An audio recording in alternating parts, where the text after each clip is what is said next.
خیال کانو اسرائیل خو بیا سنی ویلي نه رښتیا بنګلادیش خو به بیا زموږ په باره کې سنی ویلي ولکه شینو خبره ترې نه کنې خبره وراشد خانه او په منګه ګرانه خانه بنګلادیش چې پټې په هټو کې نښتې خو څه کې ټوله دنیا وي د رحمان الله ګربت سره اوس موږ ډېره یره چې ده که نه داسې چې خو لا اتل نم لرو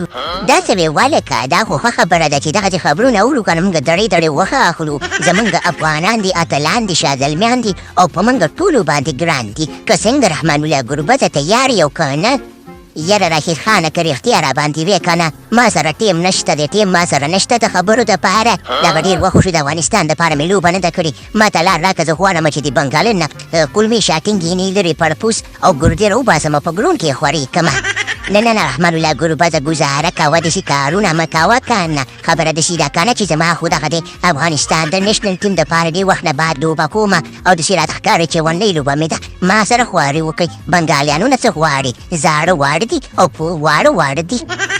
داسې خو له اتله ستا به ومنمه تا سره به موږ نن خواري وکړو تاله به چلونه م زده کړو خو هلکه شینو دا هلمټ مې راوړه چې د خیر سره بیټینګ ته ورځم پي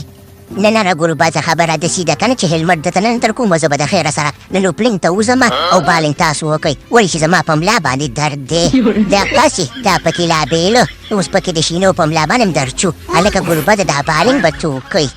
یلکه شینو داسې ته ریشخندې وهې ریشخندې مه وه شرمول مه کوه دغو والا به خوش ګپ شپ والا میچ خو نه دی د بنګالیانو سره میچ د افغانستان دپاره لوبه کوو او ستا په دې وخت کې په ملا درد کېږي هلمټ راوړه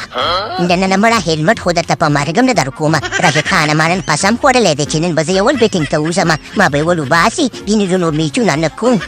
صحیح د رحمان الله ګربته پرېږده چې دا ارمان یې پوره شي پرېږده چې میټ وکړي خیر دی بل واته په ته د خیر سره اوپنینګ ته وځي هر وخت ته وځي خیر دی نن دا پرېږده او مینه والو د خیر سره دعاګانې کوئ چې موږ میچ وګټو او د چا د قصد یې وګټو او تاسو خوشحالیانې راوړو که تاسو ته هم دا ویډیو لایک کړئ شیر کړئ د دغه چې دی تاسو ته پر ډېر ښه ویډیوګان جوړئ او که نه د میچ نه بعد به ګپ لګوو